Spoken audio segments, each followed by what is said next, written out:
orden a conseguir la elección pontificia del Instituto Superior Autónomo de Derecho Canónico como paso previo para la creación de la tercera facultad eclesiástica en esta Universidad Pontificia de México, es decir, la Facultad de Derecho Canónico. Asesor intrépido en diversos campos del derecho canónico ante los dicasterios de la Curia Romana, especialmente en favor de los sacerdotes. Perteneció a las más importantes sociedades internacionales de derecho canónico, representando brillantemente a la Universidad Pontificia de México. Por eso, teniendo en cuenta la plausible trayectoria eclesiástica, pastoral y académica del reverendo presbítero Dr. Raúl Soto Vázquez, misionero del Espíritu Santo, la Facultad de Derecho Canónico ha juzgado que posee los méritos suficientes para recibir el premio a la excelencia académica. Enhorabuena, Padre Raúl.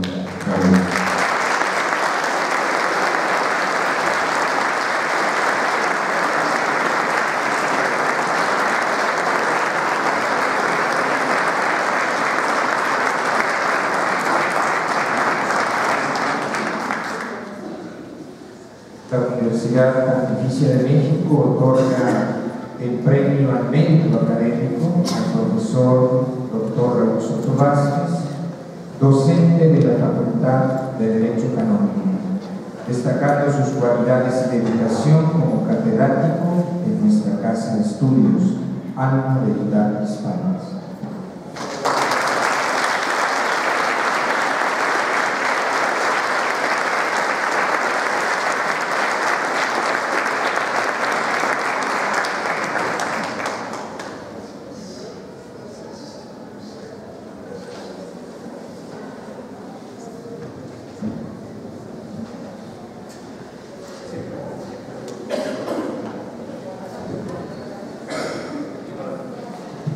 Para concluir estas distinciones, pido al licenciado Víctor Chávez Huitrón, que presenta el candidato de la Facultad de Ciencias y Humanidades, a este premio.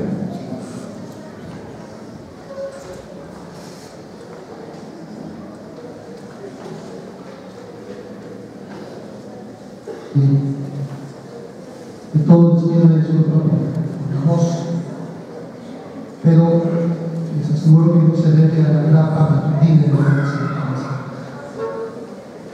Me toca presentar al candidato de una facultad joven dentro de la universidad, Facultad de Ciencias y Humanidades, con la carrera de Derecho. Y con gusto lo hago con dos premisas. Es importante comentarlas. En primer lugar, es una facultad con características específicas y propias, como por ejemplo el 99.9% de los profesores son laicos y laicas, que no tenemos profesores estables en tiempo, sino que son profesores por asignatura, por horas, y en sentido estricto hubo varios candidatos. Debería juzgar que todos y cada uno de nuestros profesores están comprometidos con la licenciatura en Derecho, con la facultad, con la Universidad Pontificia de México. ¿Quién más, quién menos? Por distintas causas, todos son merecedores a un reconocimiento. Sin embargo, habría que elegir a uno.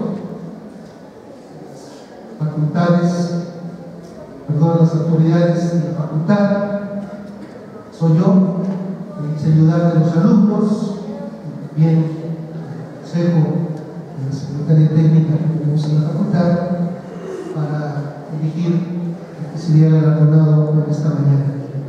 Me complace entonces presentarles al profesor Luis Alberto Monteagudo Ochoa. Él es originario de la Ciudad de México, el mayor de 3 hermanos, familia religiosa católica, particularmente romana por el lado de la madre, y de tradición ortodoxa rusa por el lado del padre. Profesor Monteagudo, licenciado en Filosofía por la Universidad Autónoma de Metropolitana, campus Iztapalapa. Realizó la especialización en Filosofía y en Filología griega por la Universidad de Humboldt de Berlín, presentando la tesis El etos aristocrático en la antigua Grecia de Roma a Platón. Maestro, es también maestro en filosofía política, también por la Universidad Autónoma Metropolitana, con la estancia de investigación en el Instituto de Estudios Políticos y Sociales de Ginebra, defendiendo la investigación, la monarquía hispánica bajo el gobierno de Carlos V. Actualmente espera la defensa de su examen doctoral, llamada para el mes de marzo próximo, en la Facultad de Filosofía y Letras de la Universidad Nacional Autónoma de México.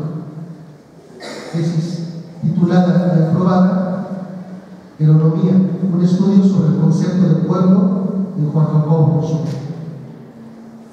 El profesor Monteagudo es miembro activo de la Asociación Mexicana de Estudios Clásicos, es profesor en la Facultad de Ciencias y Humanidades de esta universidad desde el año 2007, donde ha impartido distintas cátedras, son algunas de ellas: Ciencia Política, Historia Política de México, Ética Jurídica, Teoría del Estado, Teoría Constitucional, Filosofía del Derecho, Derecho Eclesiástico del Estado, Lógica Jurídica y Derecho y Poder.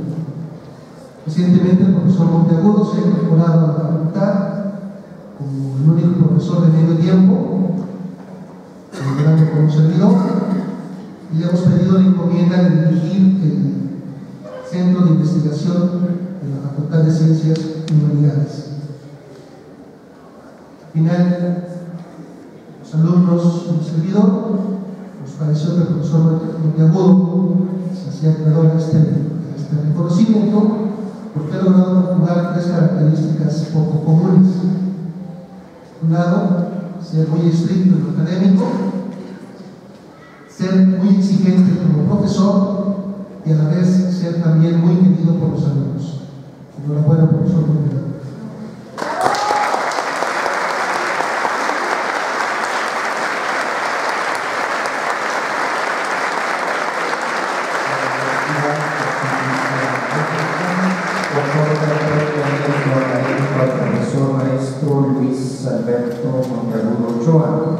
Docente de la Facultad de Ciencias y Humanidades, destacando sus cualidades y dedicación como catedrático en nuestra casa de estudios, Alma de Grandes Padres.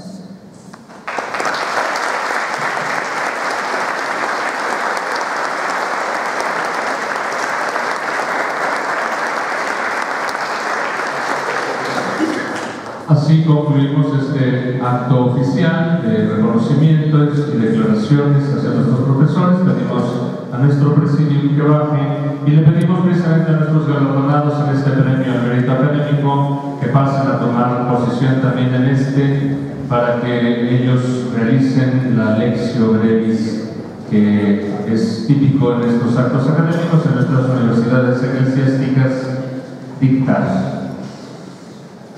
Quiero también recibirlos, a quienes han recibido el premio, que se acercan aquí. Destacar que es el inicio, quiere ser el inicio del premio al mérito académico. No lleva todavía un nombre, pero queremos que cada año, en cada una de nuestras facultades, esté precisamente ese reconocimiento. Y al final nos dan en esta ocasión un testimonio de su trabajo, de su creación en la universidad. Esta lección breves efectivamente será muy breves, es una participación de 5 minutos cada uno de ellos para escuchar su testimonio.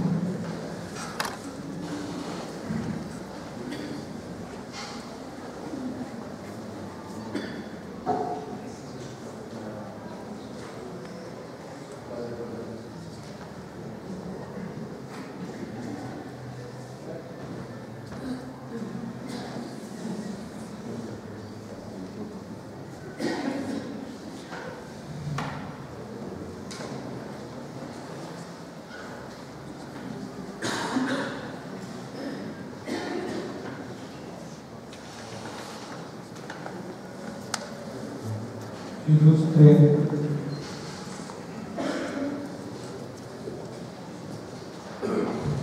señor rector Mario Ángel Flores Ramos,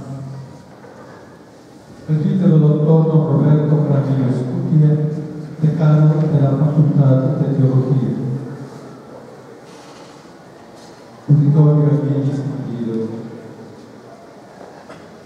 En primer lugar,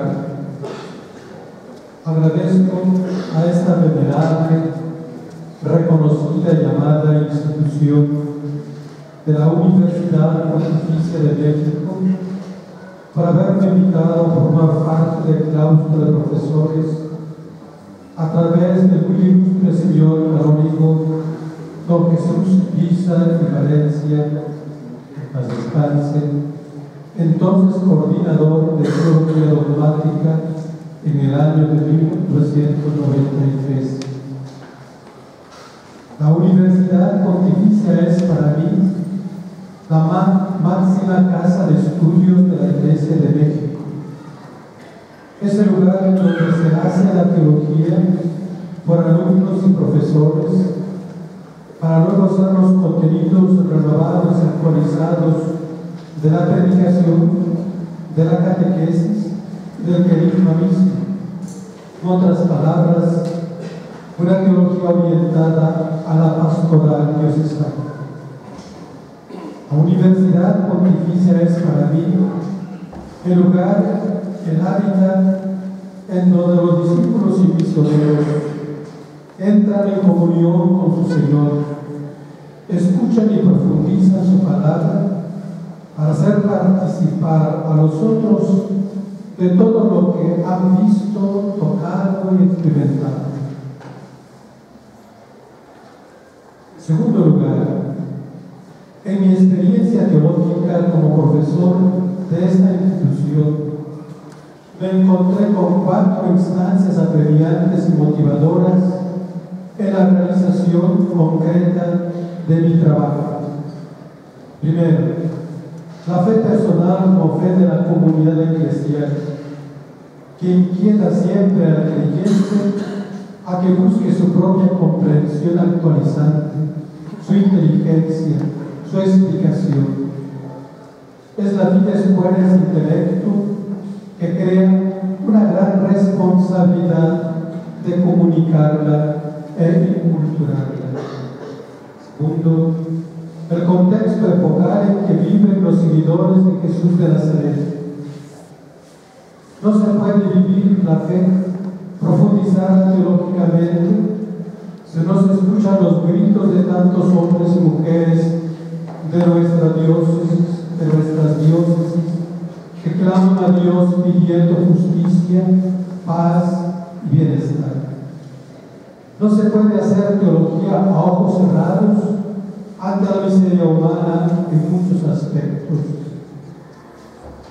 Tercero, otra instancia premiante en mi quehacer teológico fueron los mismos alumnos y alumnas de esta institución. Ellas y ellos, como creyentes comprometidos, han querido dar razón de su fe, enfrentarla al mismo tiempo a todos los desafíos de un mundo moderno y posmoderno. Han querido, como en otro tiempo Teilhard de Chardin, poner la fe frente a la ciencia para un diálogo constructivo. Han llegado a esta universidad con muchas ilusiones y por lo mismo esperan mucho o lo máximo de sus profesores.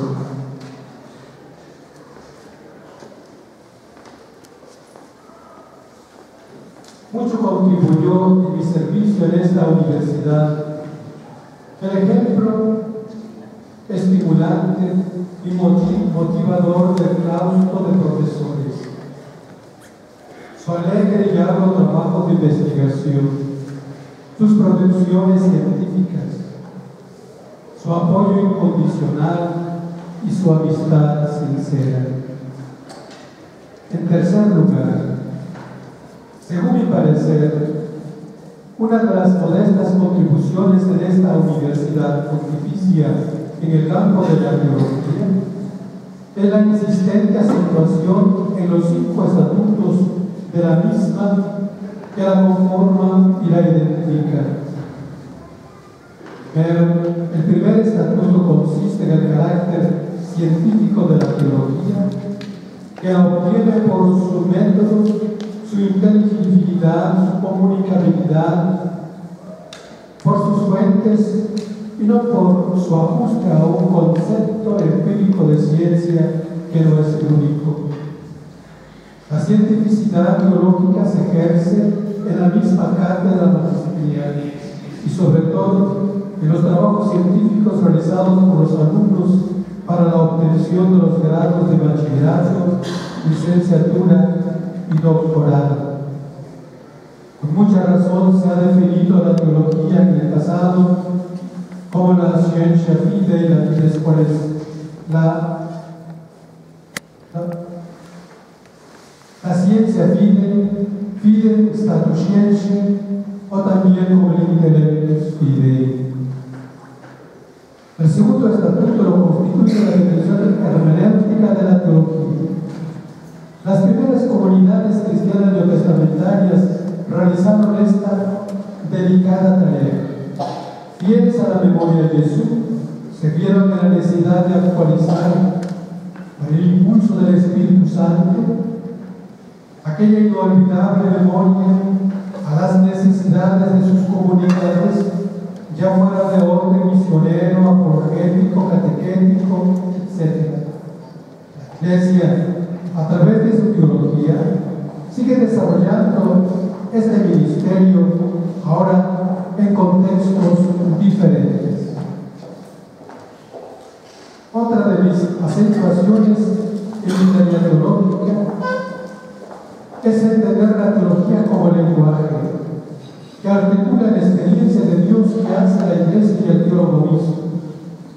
Después de una revisión crítica del lenguaje, han surgido propuestas sobre el lenguaje que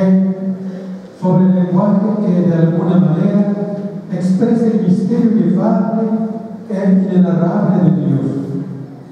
Está aquí la dialéctica entre el apofatismo y el catafatismo, esto es, un lenguaje negativo o un lenguaje afirmativo acerca de Dios.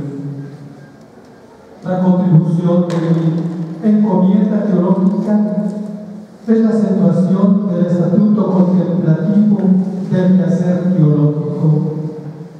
La teología se hace de rodillas, de la oración en donde se contempla el misterio de Dios, surge la teología. El momento de oración o de encuentro con Dios no solamente se da antes de la investigación, sino en la misma, porque ahí se da el encuentro con la palabra de Dios, que necesariamente, pienso yo, lleva a la contemplación. No se encontrará aquí el éxito de la teología que termina en el corazón de una comunidad que sufre o que tiene hambre de Dios. Por último, la insistencia en el estatuto práctico de la teología me pareció también como una contribución a la teología universitaria. La contemplación, para que sea verdadera contemplación, debe llevar a la praxis. Esta es una exigencia del mismo método teológico que, partiendo de una situación concreta de la comunidad, debe conducir a una praxis renovada de la vida cristiana, pasando por una relectura de los testimonios fundantes a partir del contexto muchas veces apremiante. En cuarto lugar, las materias que me asignaron o que me han asignado y que yo acepté con mucho gusto, las he considerado todas ellas muy importantes para la vida del pueblo de Dios. Pero dos de ellas me han capacitado para tener una visión general de toda la teología. El misterio de Dios en su realidad trinitaria y Jesús de Nazaret, a quien confesamos como el Cristo, el Hijo de Dios.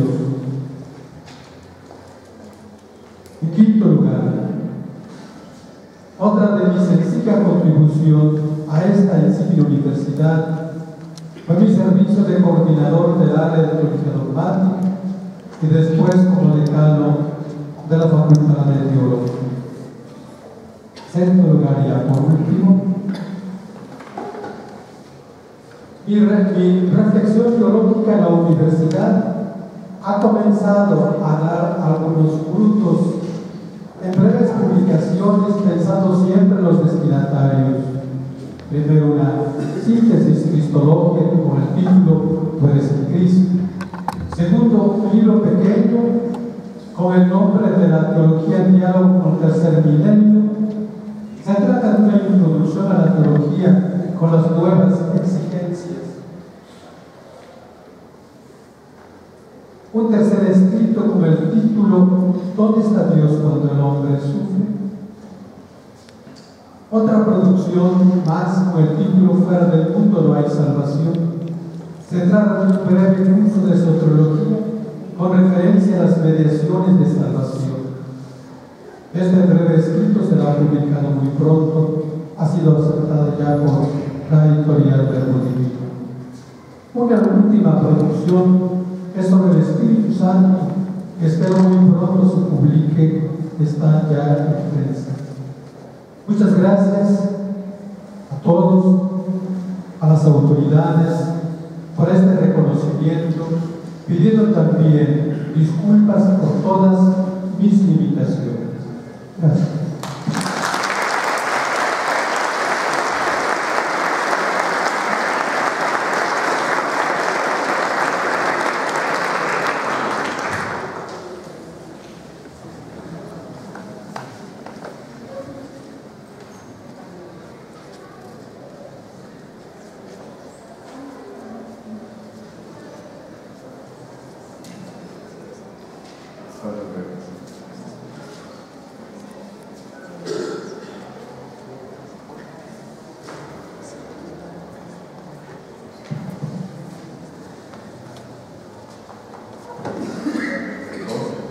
Decanos y demás miembros de la responsabilidad docente, muy apreciados alumnos e invitados.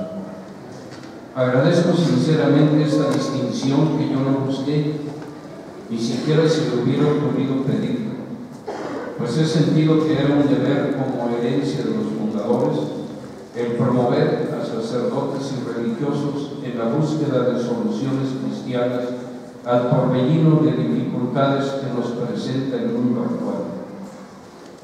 Ellos creían en el desarrollo humano, cultural y espiritual, con el que el hombre pudiera desenvolverse hacia su felicidad y salvación eterna, y algunos hemos querido continuar su obra.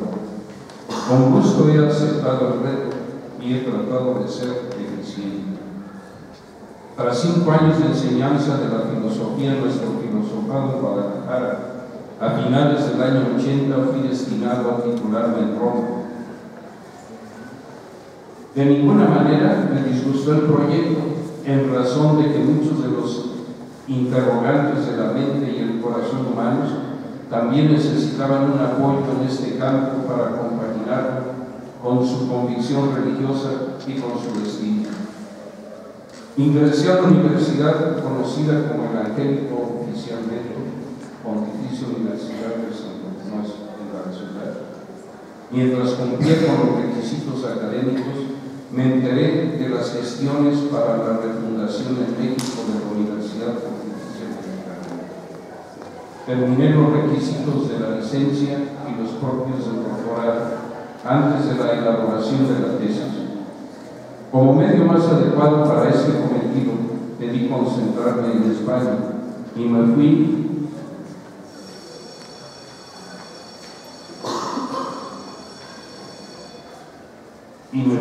rápidamente. Leí mucho de la abundantísima producción literaria, filosófica y de alguna manera ambiciosa de José Vasconcelos y otras lecturas de apoyo. Inquietas mis autoridades religiosas en México por la tardanza, lo que yo entendí de una misiva suya fue que debía regresar a México. Ya en el terruño me envié al padre Abelardo Lobato el primer capítulo de la tesis, e hice una narración corrida de todos los contenidos del capítulo. Después de la espera, en la contestación le reclamó el padre Lobato que hubiera preferido que siguiera el esquema que había entregado desde el principio, habiendo pensado que el contenido era de suficiente calidad. Hasta entonces no me había percatado que los demás están acostumbrados a los títulos, subtítulos y demás divisiones. Y aunque mandé esta añadidura estratégica a Roma, me sugirieron que era más fácil que al intentar en la PM. Así lo hice. Algunas ventajas: el rector era un hermano de un misionero del Espíritu Santo. Había reconocimiento generalizado de la preparación de los bocetos. Me aceptó el padre Carlos a la sazón, decano de la filosofía, y aceptado a condición de que cursara nuevamente escolaridad, escogiendo 2 materias de las que se impartían entonces. No me convencieron de las razones, pero lo hice. Fue en esta época cuando me ofrecieron apoyar en la enseñanza, principalmente en los cursos de verano. Cuando entregué el primer capítulo de la tesis a quien me encomendaron como asesor, después de 2 años y medio, me dijo que no le gustaba y que lo volviera a empezar. Obviamente, me desligué de la universidad y acudí al asesor primero del Angélico, con el que no tuve ningún problema y me aceptó posteriormente todo el trabajo de la tesis. En la defensa del doctorado no tuve ningún problema. Casi ocasionalmente, en razón de una llamada telefónica muy insistente para un miembro de mi comunidad, vine a la universidad para que tomara providencias en el caso.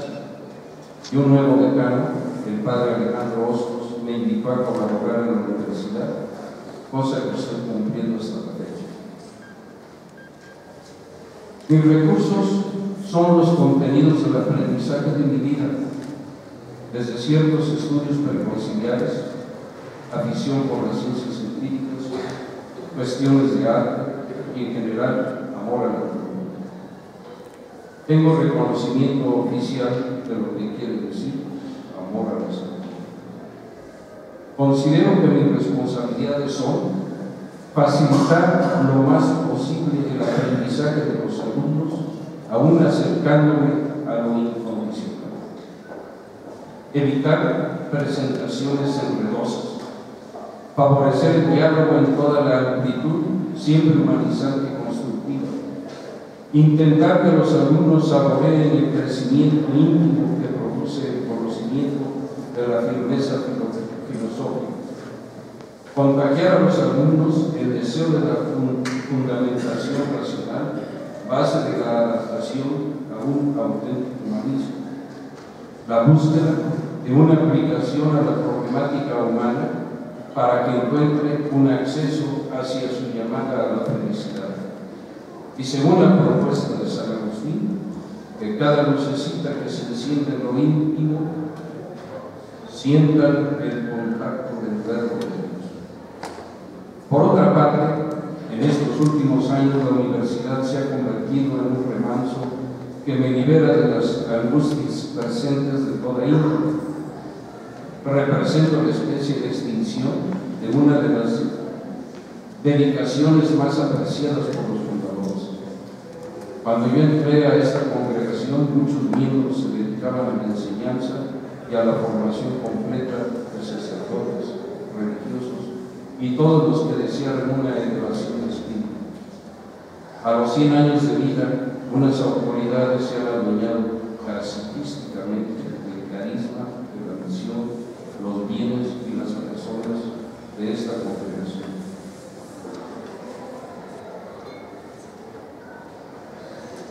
Debiéndose los formados a la antigua, señalan con gran dolor que esta es otra congregación a la que amar y con la que se comprometieron. En las reglas del juego, el respeto debería ser mutuo. Los que deberían ser guardianes de una riqueza heredada han aprovechado el paquete jurídico para imponer sus gustos al margen de las inspiraciones Siento mi trabajo en esta universidad, a pesar de todo, como una comunicación de riqueza muy satisfactoria. Al menos aquí se pueden respirar valores de vida y el espíritu goza de este remanso vital. Por todo esto, nuevamente digo, pido y doy muchas gracias.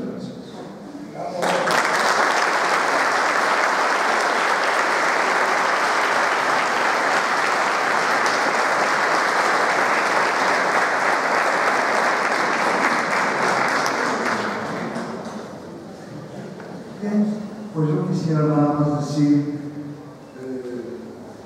cómo llegué a ser director del Instituto de Derecho en la facultad. Todavía cuando llegamos fue por accidente que yo quedé como encargado de este instituto, porque una de las reuniones primeras no sé, dirigí a la universidad, no se dirigía todavía oficialmente al que se había sido nombrado por el episcopado, encargado del área de derecho, su obispo no le permitió. Fue sugerido otro de León, un padre de León, pero él cuando vino, no sé qué se imaginaría, cuando vio la pobreza de la universidad, se regresó. No quiso participar ya nunca más, a pesar de que se me rogó mucho que participara aquí en la universidad, en la facultad del área de derecho. Así se intentó varios. Recuerdo que se invitó el padre rector, al padre famosísimo canonista José Torres, Josefino, que tampoco aceptó participar con nosotros. Entonces le dijo, a ver qué hace, te encarga. El problema que había fundamentalmente era que uno de los promotores de la universidad, el señor Cardenal, Lozano Barragán, tenía una idea que acababa de nacer en Roma sobre la teología del derecho. Recuerden ustedes que no es lo mismo Biblia que teología legal. Había nacido en la Gregoriana y en algunas otras universidades tener pues, una especie de derecho laico, que es la teología del derecho, o simplemente un aspecto perteneciente a la facultad de teología, algunos aspectos conceptuales, poco derecho positivo, y tener se pensaba que para el nivel de México, con las necesidades, era suficiente. Yo, por el contrario, siempre me opuse a ello, a un riesgo de que me dijera hoy muchas gracias, y luché por una facultad estrictamente de derecho. Así se comenzó, así fueron los programas iniciales, ¿verdad?, de toda la seriedad de una facultad de derecho, de todos los cursos a los cuales a algunos se les dio importancia que después reconocería incluso oficialmente la congregación católica, la educación católica. Por ejemplo, el programa se metió por primera vez el derecho oriental. Muy poco conocido estas latitudes, todavía el antiguo derecho, porque el derecho canónico oriental fue proclamado, fue publicado de nuevo, la primera compilación ya completa en 93, estaba a punto de nacer el derecho canónico latino, de publicarse, que entró en vigor, recuerden ustedes, el primer número de Adviento de 1983, de tal manera que estamos en un punto crucial del cambio del derecho del Código de 17 al 80. Yo tomé todo el derecho positivo, teníamos además una experiencia muy notable porque yo estaba en la Curia de México y el Tribunal Eclesiástico desde un principio, desde la primera curso, tuvieron la posibilidad de entrar derecho a resolver los problemas canónicos, ¿verdad? Toda índole, fundamentalmente los problemas matrimoniales. Trabajó muy a gusto en conjunto con el Penal de México, de tal manera que era una aportación que posteriormente impuso la Congregación de la Educación Católica a las escuelas, a las universidades de Derecho Canónico. Nosotros ya lo teníamos desde antes. Hay que recordar que uno de nuestros alumnos fue vicario judicial de la Arquidiócesis de México, el padre Gregorio Lobato, licenciado aquí, doctorado en el Salesiano, que lamentablemente murió a los pocos meses de cáncer. Pero de todas maneras es una cosa muy notable que haya sido nombrado por el cardenal Humberto como vicario judicial de la Arquidiócesis. Hay que decir que todos los primeros alumnos, los primeros grupos, todos fueron pues, muy notables, han sido muy notables en el campo del derecho. Han sido vicarios judiciales, el vicario judicial de Monterrey, el vicario judicial de la Arquidiócesis de Tulanicingo, el primer vicario judicial de Morelia, no está aquí el